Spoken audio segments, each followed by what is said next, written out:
Dear students, today we'll be dealing with our next topic of medical emergencies on dental chair.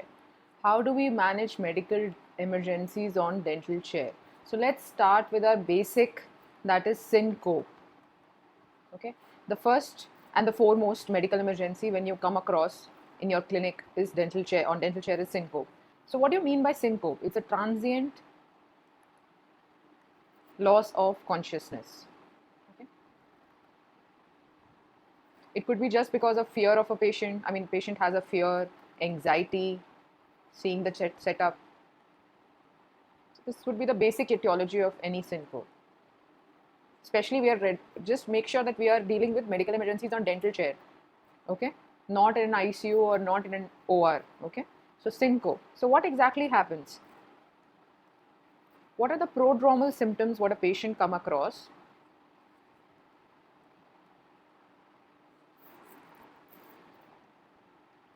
They'll be feeling of warmth. Okay, patient will have a clammy skin. Okay, so what do you mean by cold and clammy skin? I'm sure everybody must have gone through this episode of syncope, at least not on a dental chair, but definitely during our school day assemblies, right? So cold clammy skin, feeling of warmth, then my patient might just have a little bit of nausea and definitely unconsciousness. Okay? So these are the prodromal symptoms what patient usually feel when he is going into syncope. So when we come to the pathophysiology,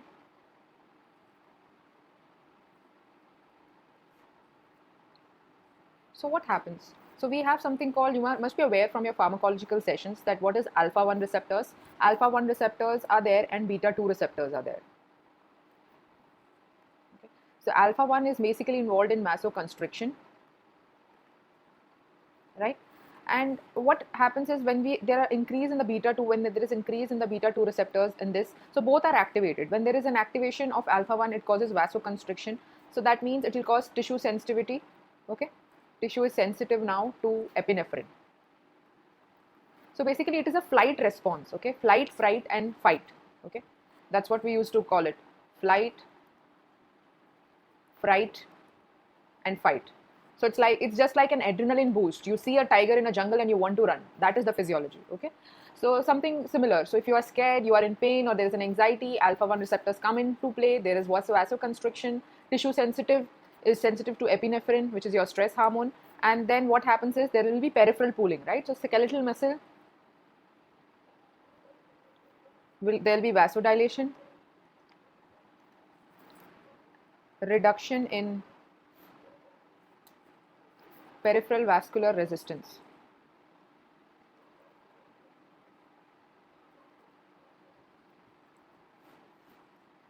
Right? So these are the contributing how vasoconstriction takes place, right? And there is peripheral pooling and peripheral reduction in the peripheral resistance, okay? Peripheral vascular resistance. So when you have this stress, so as I told you, there will be epinephrine. So whenever there is an epinephrine release in the body, there will be increase in the cortisol, okay? So once there is increase in the cortisol, there will be peripheral pooling of blood. So blood is not able to reach your brain. That's why you are having that loss of consciousness. So the whole blood is being distributed to your body and to your periphery. So that's why there is peripheral pooling of blood. Okay.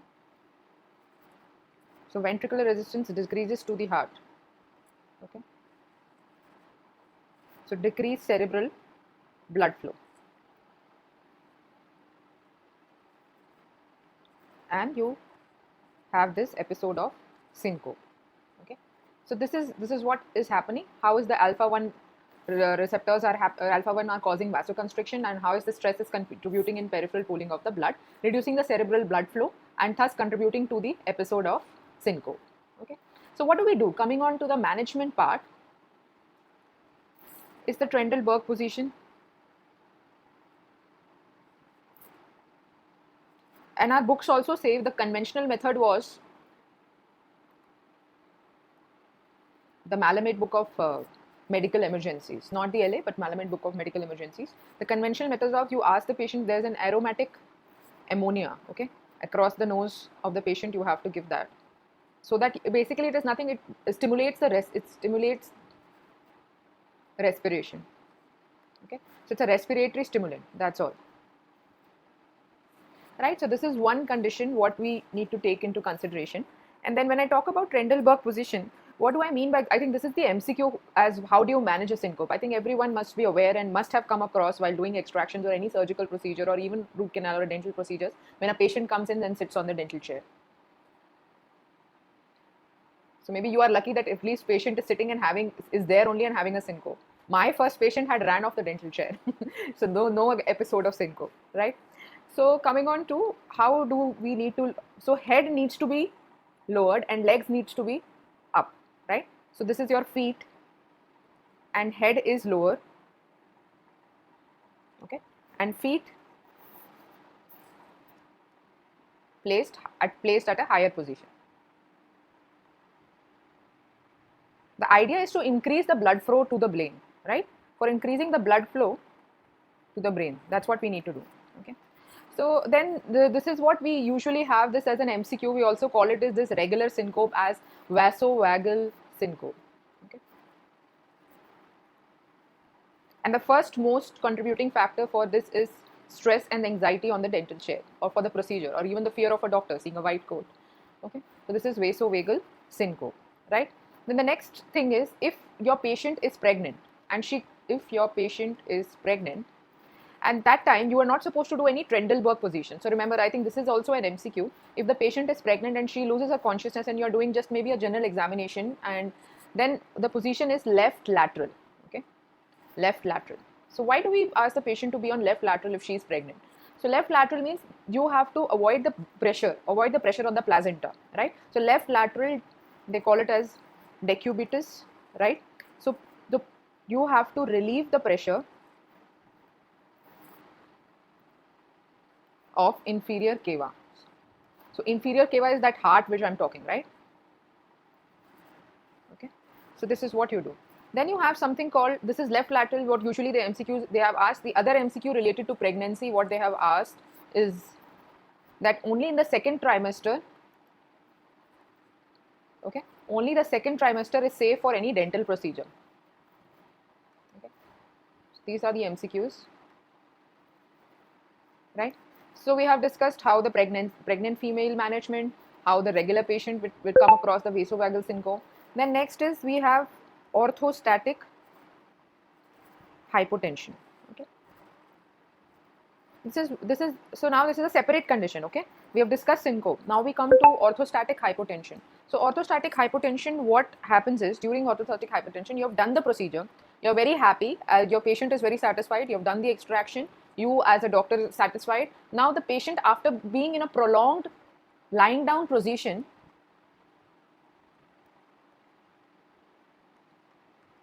now suddenly you ask the patient to get up, right? When you ask the patient to get up, and that's when, patient suddenly, that failure of baroreceptor reflex in the body.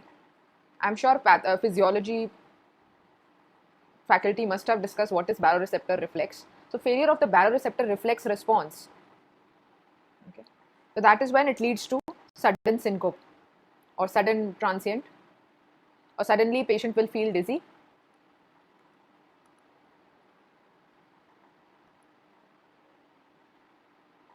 and fall. Okay, so this is very important. So you need to reassure the patient, right, after making him sit down in the normal position and then letting him move out of the dental chair. So that is important. Okay, so quickly standing up, it is avoided. Standing from dental chair is avoided.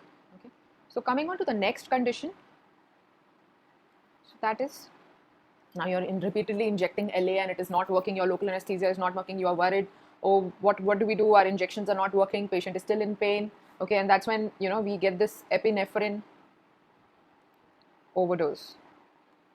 All this whatever I'm discussing is from Malamed, okay. The book you need to refer is Malamed Medical Emergencies. There's a separate book for medical emergencies, Malamed. Okay. So epinephrine overdose. So now when this epinephrine overdose happens, obviously epinephrine is causing vasoconstriction. So there will be an increase in BP, there will be an increase in heart rate, and why it happens, okay? There's a rapid, when you are injecting, you need to wait at least 1 minute when you are injecting. The slower you inject, the better it is, okay? The pain will be less, whether it is your intramuscular site, whether it is your intraoral site, okay? So rapid intravascular injections lead to epinephrine overdose. So coming just as an MCQ point of view, it has been asked that even I have discussed in my LA lectures. So inferior alveolar nerve block, minimum time you should take is 1 minute, okay? 1 minute. Otherwise, it will be very effective if you take time and inject infraalveolar nerve block, okay? So next, moving on to the other condition, that is angina. We are all aware of what is angina. It's a common name, they call it as chest pain at rest. So when the chest pain is at rest, it is called stable angina, and when the chest pain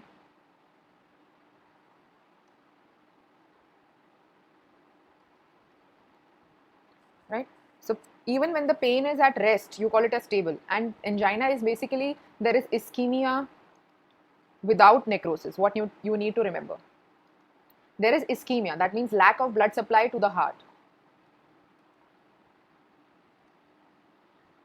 okay? There is lack of blood supply to the heart, so that is ischemia without necrosis, and when we consider ischemia with necrosis, it becomes myocardial infarction, okay? So unstable chest pain, unstable angina. In your medicine classes, they must have discussed what are the types of angina. So how do we treat it? So now when I tell you ischemia without necrosis is lack of blood supply to the heart, okay, that is angina, and the patient is having chest pain, the first treatment for this before it proceeds to the myocardial infarction would be nitroglycerin 0.4 milligram for 5 minutes, okay? So that is that below that sublingual nitrate, okay? So sublingual nitrate, what you give below the tongue, okay, you ask the patient to keep for 5 minutes. Now the patient's pain is not relieved, okay, not relieved, again for 5 minutes you can give, okay, NTG, that is your nitroglycerin.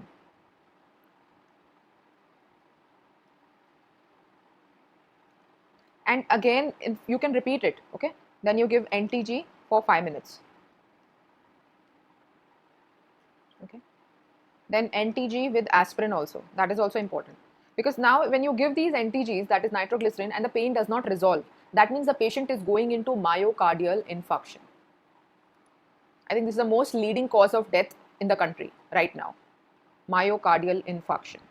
So before the patient reaches to the hospital in the ambulance, the patient from angina can turn into myocardial infarction, that is ischemia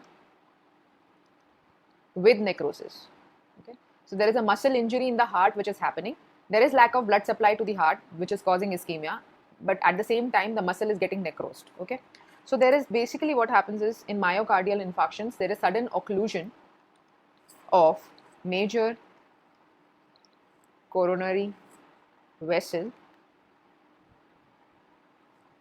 usually left anterior descending artery,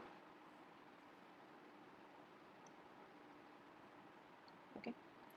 And how do we do the treatment for this myocardial infarction? Because you have to, because now before that you need to know what is this nitroglycerin is doing, okay? So when you are giving the sublingual nitroglycerin, it is basically causing vasodilation.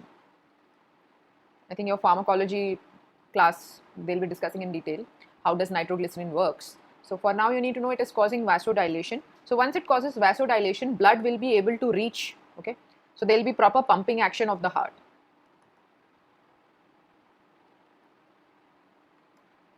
right? So now once we are done with myocardial infarction, what you need to remember here is as MONA, okay? So this is a mnemonic, how do you treat the myocardial infarction. So M is for morphine, because the pain is so acute. When a patient you will come across a myocardial infarction case, the pain is so acute because even after giving nitroglycerin, it will not go. So morphine is the opioid, right? Okay. So it's a painkiller. And then you have to give patient oxygen. Then you have to give nitroglycerin and aspirin.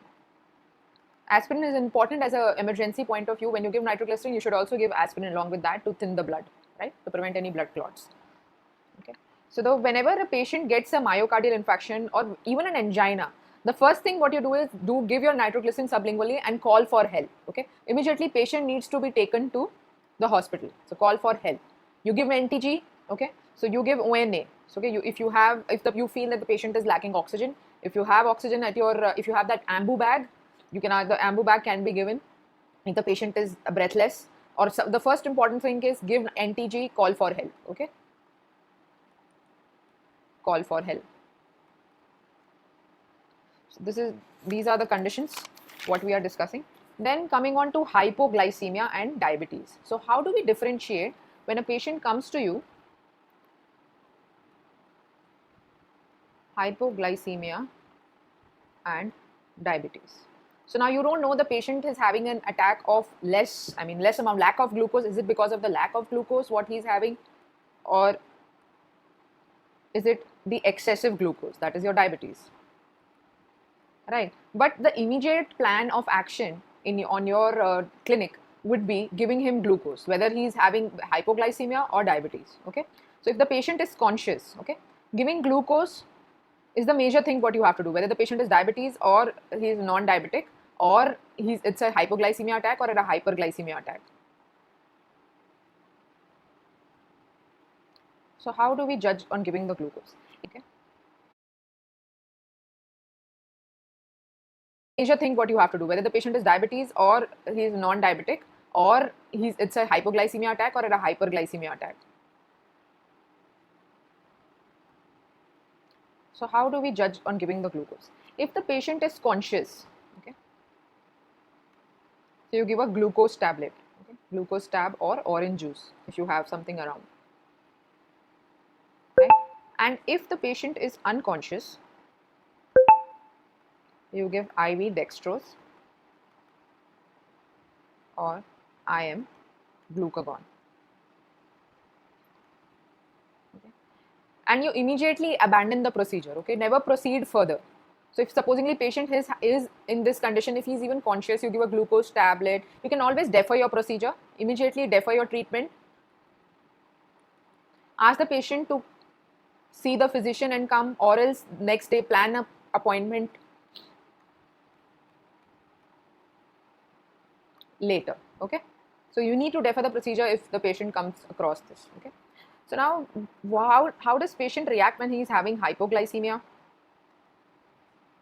and when he is having hyperglycemia, right?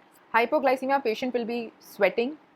Okay, sweating is also called as diaphoresis.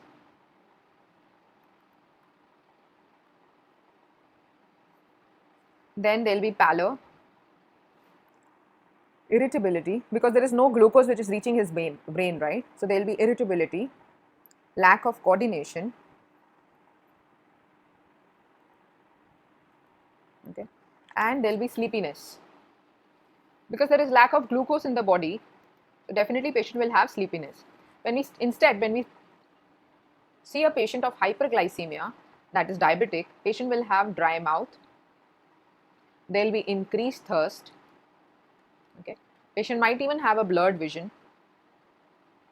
There are patients who have a lot of diabetes and they tend to have those retinopathies, right? When you read about diabetes, you'll come across that high diabetes can even lead to blurred vision and retinopathies. So okay, so this is one of the symptoms. Then the patient will also have increased urination, okay, and weakness and headache. So you have to always ensure when these patients come, where the patient is diabetic, that the diabetes level, HbA1c, these are the investigations you need to, when a patient is diabetic. Okay, he gives you a history. When the past medical history is that the patient is diabetic and you want to do a surgical procedure, ask the patient to give you a account of HbA1c, okay, that is glycosylated glucose. Okay, glucose, so it gives you a record of 3 months of your sugar. Okay, so this is important. Okay, and even a physician and whatever the current medication also you should know. Okay, so that is important. And if the patient is on insulin, so he can be on oral diabetic drugs, anti-diabetic drugs, and he can be on insulin. So even you need to consult a physician for insulin tapering. Okay, if needed. Okay, with meal, before meal, after meal. Okay, this is one. So then the next condition that is hyperventilation. I'm sure you are much aware about all the Bollywood and the Hollywood and the Tollywood. I think not the Hollywood movies, but definitely the Bollywood and the Tollywood movies, when they, when suddenly something happens in the family, okay, and the plate drops. That's what they show in that magical cinematic movement, right? That if something happens, whether it is a, some moment of joy or moment of sadness, so suddenly a mother will come and the plate falls, and then they'll start hyperventilating, or they show you in the operation theater how the patient hyperventilates, gasping for breath basically. So that is hyperventilation, when the patient gasps for breath, right? Then they make that action. That is hyperventilation. So what do you do when the patient hyperventilates? Okay, so that is gasping for breath, or that's called an uncontrolled breathing. Okay, so here the patient is, so you have to make the patient. So now when I talk about fresh air, right now what we are taking in is a fresh air. So can anybody tell me the fresh air, the composition of oxygen is how much? Is it the 100% oxygen what the patient is taking, or is it the 100% oxygen what we are taking? No, it is the, right now whatever we are inhaling is just the 21% of oxygen. Okay, so one needs to know that is what we are inhaling right now, right? So when the patient hyperventilates, it is not that he's lacking in oxygen. So please try to get that point. So don't give oxygen. Okay. So you have to ask the patient to sit upright. Okay. Instead, if you have any poly bag around, okay, or a brown paper bag, any paper bag, right? So you ask the patient to blow in and blow out inside that paper bag, okay, so that he can ventilate. So basically it's a proper ventilation what is happening with that paper bag, and he is able to take carbon dioxide. So that will create a carbon dioxide. That brown paper bag will have a carbon dioxide content. So that's why the terminology is hyperventilation. So it is not the oxygen deficiency. It is like he has to inhale carbon dioxide also, okay, with that paper bag, right? Then the next condition. And one more thing, when we talk about diabetic patient, always ensure that mostly when you are keeping your appointments for diabetic patients, it should be morning, okay?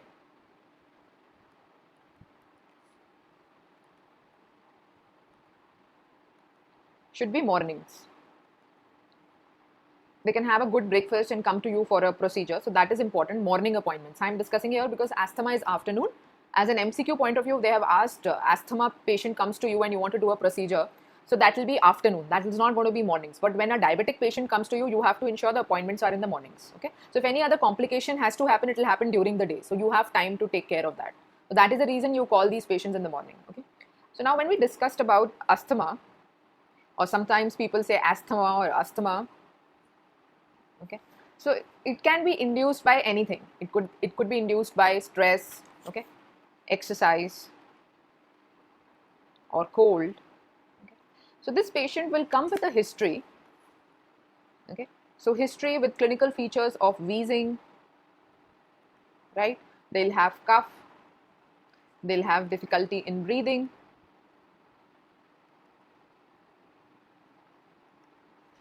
Right? So stress, exercise, cold induces asthma. And the patient comes to you, he'll even give you a history that he's already taking a bronchodilator, okay? So he's taking that puff inhalational bronchodilator, inhaler basically, which is a bronchodilator.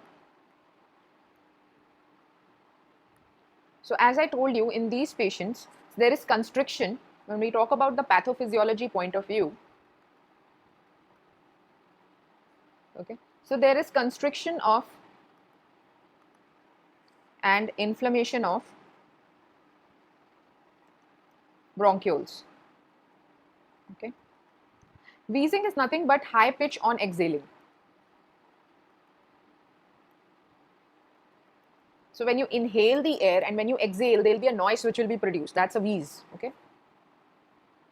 So when you ask the patient to nebulize, and also that's why when the patient gets this severe chest infection, the patient starts wheezing. Similarly, when an asthmatic patient's wheeze. So now coming to the MCQ point of view, questions which have been asked are two. One, appointments afternoon for these patients. So why do we say afternoon for these patients? Okay. So the reason for this is that in the afternoon, the mucus secretion is less. It has been seen that mucus secretion is very less during afternoons. Okay, so because the morning, if we call the patient in the morning, they'll have more of mucus secretion because night they sleep and the mucus secretions are they're quite a lot. But in the afternoon, the mucus secretion settles down, it is very less. So that is a reason to call these asthmatic patients in the afternoon for appointments. Second, whenever the patient comes and now you have given the appointment, you do want to go to treatment, ask him to carry his inhaler. Okay, because when you are doing a treatment, you don't want any asthmatic attack on your dental chair. So similarly, if he's carrying his inhaler, ask him to do his, the regular proper, whatever he takes his puffs, right? The regular puffs needs to be taken. Okay, they consider, I think, 2 puffs of inhaler before the procedure.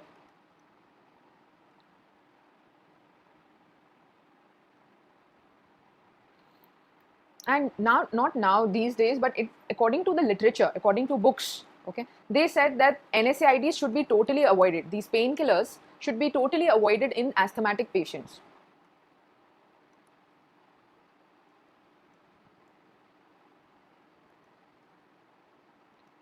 So now, which painkiller would you like to prescribe if now the NSAIDs, your ketorol DTs, your acetaminophen cannot be used, your diclofenac cannot be used. So now this asthma patient, you have done the extraction, now patient is in pain, and now which which painkiller would you like to suggest him or prescribe him?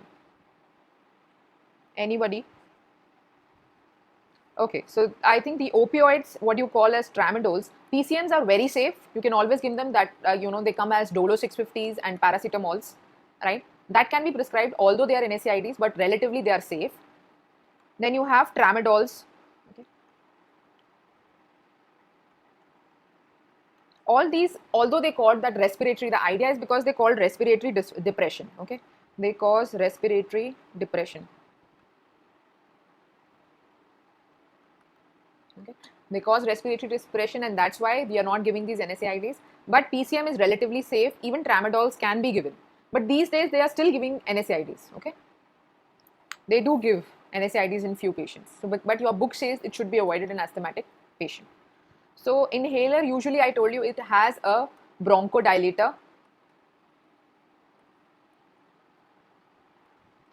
Okay, so mostly it is albuterol. And when these patients, supposingly now now whatever I've told is prevention of asthmatic attack. Now if the patient is, now he's on the dental chair and patient gets an asthmatic attack, what will you do is use your albuterol. Okay, if albuterol, then you can use your epinephrines. Okay, then also you can use your aminophylins. Okay, 5 to 10 milligram per kg, and hydrocortisone. So this is the basic chart of action. So how do you modulate your asthmatic patients, right? So now if a patient has airway obstruction, next condition is airway obstruction. Okay. So we are not dealing completely because airway management is another topic, a lecture topic, that's a different. Just to brief you on airway obstruction, clear the pharynx with your fingers, or if something gets obstructed, his airway, supposing you are doing an RCT and the instrument falls back. So the first thing, what you clear the pharynx is important. Finger swipes are important. Okay. Then back slaps, right? Then you have something called a McGrill forceps. You should know the diagram of this McGrill forceps. It's a big forceps. If anything you want to take out from the pharynx, you can take out. Then something called Heimlich maneuver. What you do is you go behind the patient and you clasp your hands. Okay, go behind the patient, clasp your hands over his tummy area. Okay, over his stomach or the chest, basically not on your tummy but over the tummy. I mean, just above the stomach, below the chest. That's where you do this Heimlich maneuver. Just clasp your hands, ask the patient to puke it out. Okay, that's what you do in Heimlich maneuver, right? So this is what, and what are when the patient comes with this airway obstruction, what would be the clinical feature? Patient will have cough, he might have stridor. I think in the most ORs, what is most common is that fish bone which gets stuck in the pharynx. Okay, sometimes people, when they are eating fish, that fish bone, usually for the children, we have seen a lot of patients in the OR, that fish bone gets stuck in the pharynx area. So difficulty respiration. So it can be anything, right? It can be any food, as I said, fish bone. It can be the vomit. Some vomit is there. Okay. So the idea is you have to check for breathing is important because it's an airway obstruction, which is. check for breathing. The same maneuver what we'll be dealing with airway management, head tilt, chin lift, right? Then jaw thrust. All this will be, it's there in my lecture on airway management, okay? So head tilt, chin lift, jaw thrust. Then next is condition seizures. Okay. Seizures or convulsions. I'm sure everybody must have seen this patient, or the patient has seizures when there is a toxic reaction to LA. That's a possibility. That's the etiology. Or he has a medical problem, right? He's having a past medical history of, and he's having a medication also for this. So on a current medication, past medical history of seizures, right? So what are the type? We have this tonic-clonic seizures, okay, right? Tonic-clonic seizures. So these seizures in details will be dealing, you will be dealing with pharmacology. Grand mal seizures, it's also called a grand mal seizures, right? So they'll be for 2 to 3 minutes and then they stop. Okay. And due to anxiety, the most common type of seizures, okay?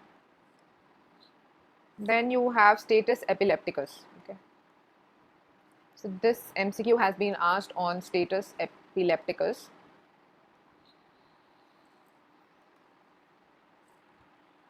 Okay. So lasts for more than 5 minutes, okay? So greater than 5 minutes, and the treatment is usually Valium and diazepam. So how do you manage these patients? Suddenly a patient is getting seizures. The first thing is that you protect them from injury, okay? Because they are mostly these patients, they don't know when the patient undergoes a seizure, they are self-mutilating, right? Ideally they are because the psychological issue is also there in these epileptic patients. So the first thing is protect them from injury, okay? Do not restrain, okay? And if you have IV or IM benzodiazepine, okay, or 10 to 20 milligram IV diazepam, right? So this is one condition. So then we have stroke, okay? Stroke is an important condition. So we have a lot of conditions of what all chances can happen in medical emergencies.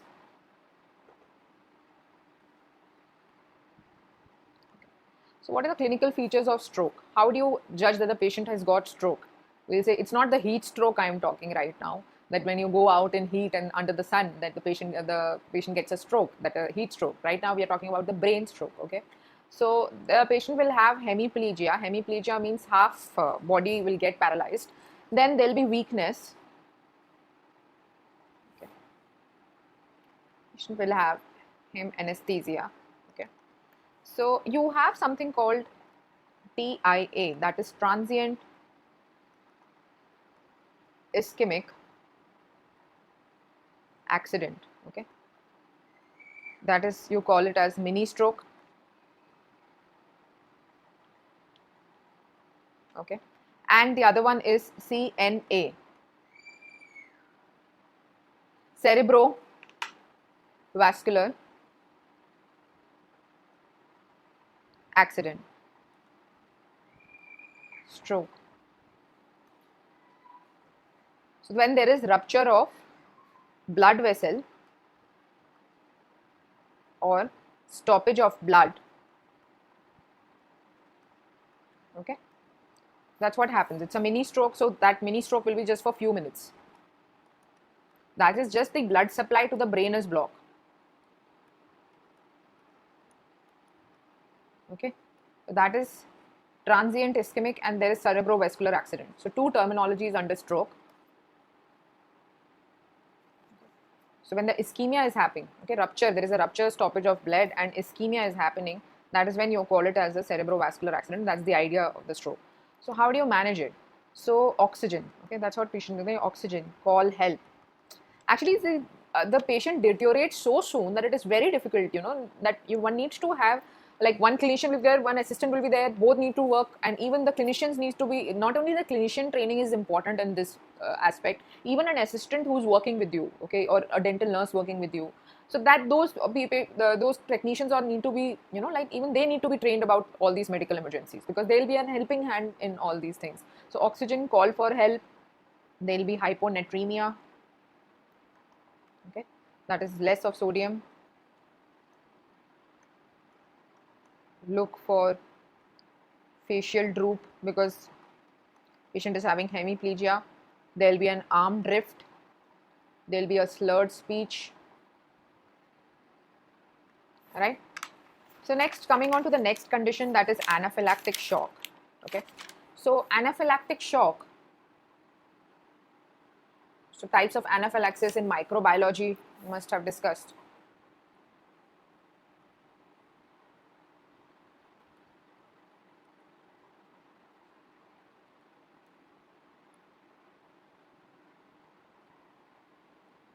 Right. So you have something called a anaphylactic. So we are dealing with the 12th condition right now. So anaphylactic shock. And this is also pretty common. So it's a severe allergic shock. I'm sure you know these details of from your MCQ even in microbiology, right? So we need to know the vowels for this. Okay, how do we go about the treatment, right? So A, E, I, O, U. Right? So A is albuterol, then E is your epinephrine, 0.3 milligram, 1:1000.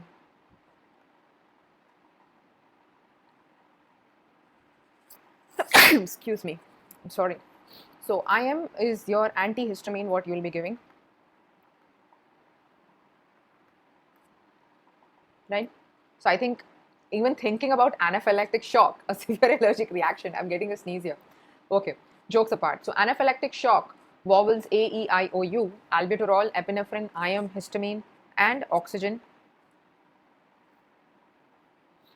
You have to call for help. Okay. So allergic reaction can be localized or immediate, right? So if it is immediate, you do the treatment with epinephrine, right? Injection, antihistamine, or hydrocortisone, right? Now you have this patients, now there will be an allergen. Okay, so what happens is there's an allergen, right? There is mast cell stabilization,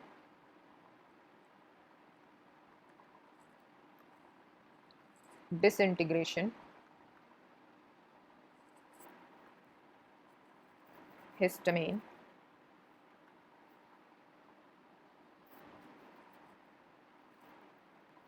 cardiovascular, hypotension. Okay, there will be respiratory difficulty. Actually, allergic reactions are severe reactions usually. Okay, they are to be taken very seriously, and mostly they cause respiratory discomfort also. So there'll be an allergen. Okay, there'll be mast cell stabilization, disintegration as soon as the histamine is released, which will cause cardiovascular hypotension, respiratory bronchospasm, and difficulty. Okay, so if we talk about the clinical features, localized, what you see generally if you're allergic to any creams and you start getting that itching, urticaria, what you call. Okay, so that can be managed by oral antihistamines, right? What you call it as levocitrazines, your oral antihistamines.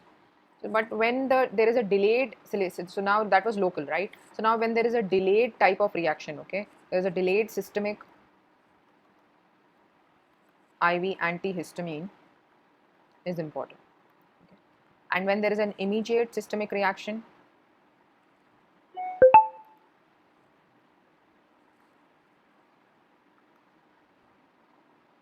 that's also you need an immediate IV 1:2000 adrenaline. Okay. So this is anaphylactic shock. Then we come on to the patient now comes to you with anticoagulants. Okay, patient is on anticoagulants. One needs to understand patient might be eating aspirin, he might be on warfarin, or he might be on clopidogrel. Okay. These are all anticoagulants only, and but aspirin, when you call it as an anticoagulant, you need to know that it is an antiplatelet drug. Okay, so it is an antiplatelet drug, right? And when we are having anticoagulants, when we talk about these anticoagulants, one need to know the history also. Okay, history of the patient is important. What are his current medication? You need to check the CBC, whether patient is having any anemia. Is there any history of stent? Stent is what I'm talking is not the stent what you make in prosto stent and all. The history of stent means that CABG patient. Okay, what you do, that angioplasty, I mean. Okay, so there'll be a history of angioplasty. He's on blood thinners. Mainly patient comes to you and you need to evaluate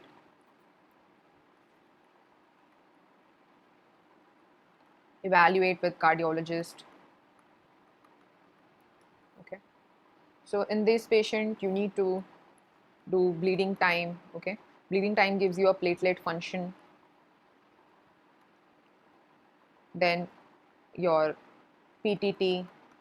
Okay, so your PTT, your heparin can be heparin, renal dialysis. All these patients, if they come to you, you need to check on that. Even the hemophilia patients, right? And when we talk about PT, right now PT is the one which is anticoagulants, right? Patient anticoagulants are acting through this prothrombin, that pathway, extrinsic pathway. So PT works through an extrinsic pathway, right? So here we have this concept. If now the MCQ says patient is on 75 to 325 milligram of, it's a PGI MCQ, aspirin. So patient is taking this regularly. Okay, so this is a normal. So now you want to stop the aspirin, so you will not stop the aspirin. Okay,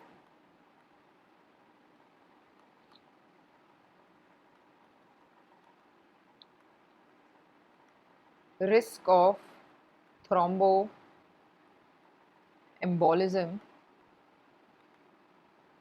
is more than risk of hemorrhage.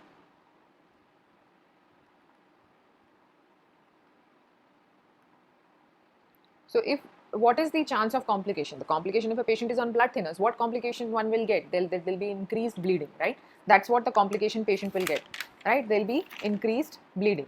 So now when the patient has increased bleeding, so what you can manage it with your increased bleeding, you can manage with your Abgel and your bone wax, right? Hemorrhage control can be done. But now they say that the risk of thromboembolism is like that is a chance the patient can even die. That is 1%, but it is possible. So that risk of hemorrhage, they say, is less than the risk of thromboembolism. So that's what is the new concept, that you need not even omit your doses, but you have to check the INR level. Okay, so that is also equally important. So what do you mean by INR? Okay, this is a very important aspect. So patient PT upon normal PT. So usually PT is nothing but prothrombin time, 10 to 12 seconds, right? So ISI is then international standardized thing. So normal INR, okay, when we talk about INR is normal, 1 is normal, okay. And during the operative procedure, okay, during operative procedure, it can be 2.5 times the normal. Okay, is safe to do any procedure. This is normal what any patient will get. Now if the patient is on anticoagulants and it is 2.5 times this normal, the procedure can be done and it is safe. Okay, and one needs to remember in relation to PT that it is an extrinsic pathway of coagulation, prothrombin time. PT is nothing, again and again I'm telling, is prothrombin time. Okay, 2.5 the normal is safe. Okay, and when there is prolonged PT,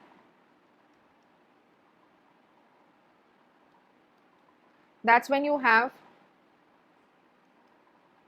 factor 3 and factor 7 deficiency. Okay, or you could have even a liver disease. So this is all okay, or a patient is on drug warfarin. But it is always important that rather we decide as a dental surgeon, it's always important to evaluate with the cardiologist, okay. So evaluation with the cardiologist is important, okay, what patient is on, and then even if you have to get an INR, all these blood parameters checked, okay. So this is important. One more thing, now INR, as I told you, 1 is normal, right? These are some salient points, please note. Now INR is greater than 1.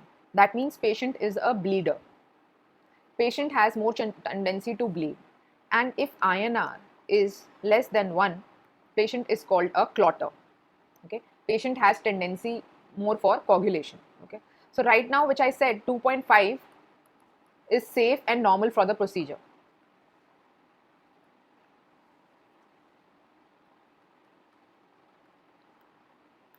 Right. So similarly, so stopping aspirin, so risk, as I told you, risk of thromboembolism is more than bleeding. Even herbal anticoagulants like garlic, ginger, they also come into play of anticoagulants. You need to ask usually Ayurvedic treatments, but all these things if patient is taking. But these are the 3 points you need to remember. Okay, and for cardiac patient, and if the patient is even 2.5, if it is safe also, but you need to have a hemorrhage control method should always be there on with you. Okay, your bone wax, Abgel, your sutures, which will control the bleeding. Excuse me. I think I am allergic to computer dust, I feel. So then we come on to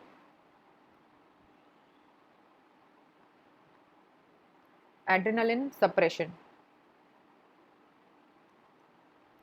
or adrenaline crisis.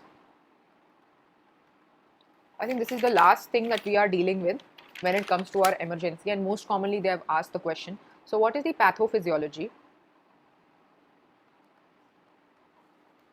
There's a history of corticosteroid.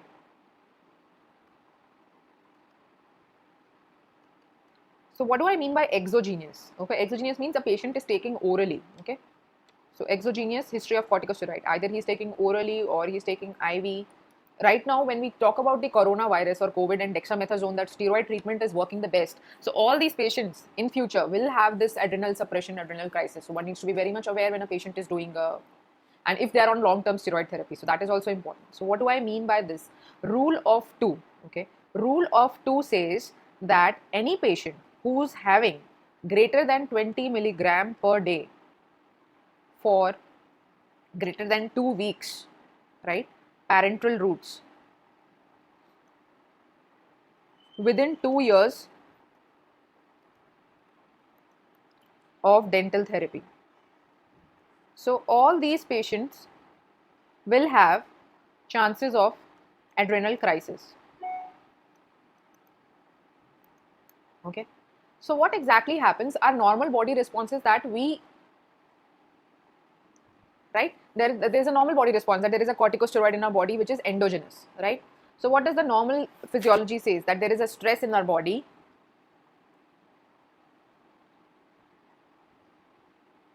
right? So there is stress. So due to stress, we have this hypothalamus,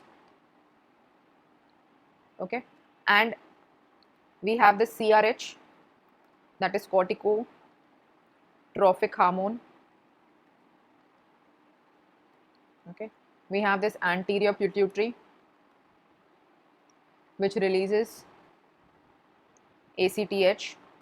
Then it goes to the adrenal cortex and the cortisol is released.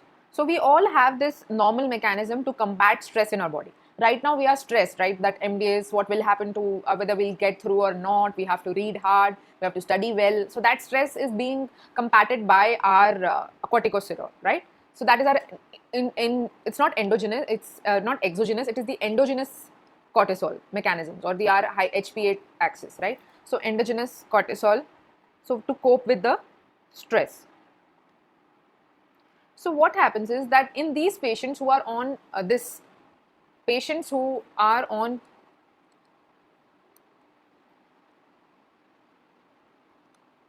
exogenous steroids who are already taking steroids for some like disease, right?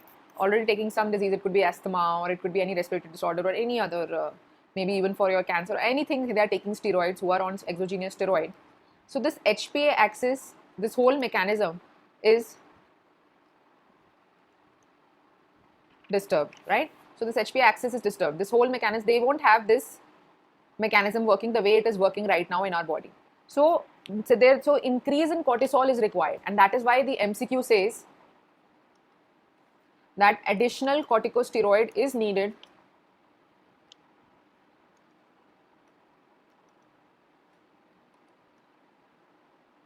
in these patients whenever you are going for a dental procedure, right? A surgical procedure, when they are already on steroid treatment. Okay. So now, how do you diagnose these patients? So they'll be anxious, right? They'll be unconscious, shock, hypotension. Okay. And management, definitely it has to be the steroids, right? Because that is what the axis. So hydrocortisone, right?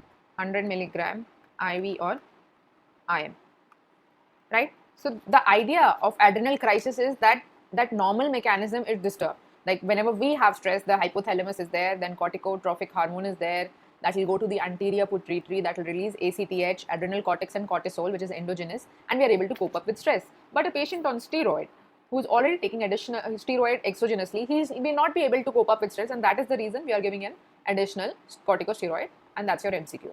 Okay, and this is the rule of 2. So if a patient is having this steroids, okay, so he will have HPA axis, what you call, is disturbed, right? So this was our medical emergency session. Syncope, we have discussed orthostatic hypotension, epinephrine overdose, angina, myocardial infarction, hypoglycemia, how do we manage asthma, hyperventilation, right? Then we have airway obstruction, seizures, stroke, right? And your anticoagulants and your adrenal suppression, adrenal crisis. So thank you for all cooperation. I hope this session was informative. Thank you.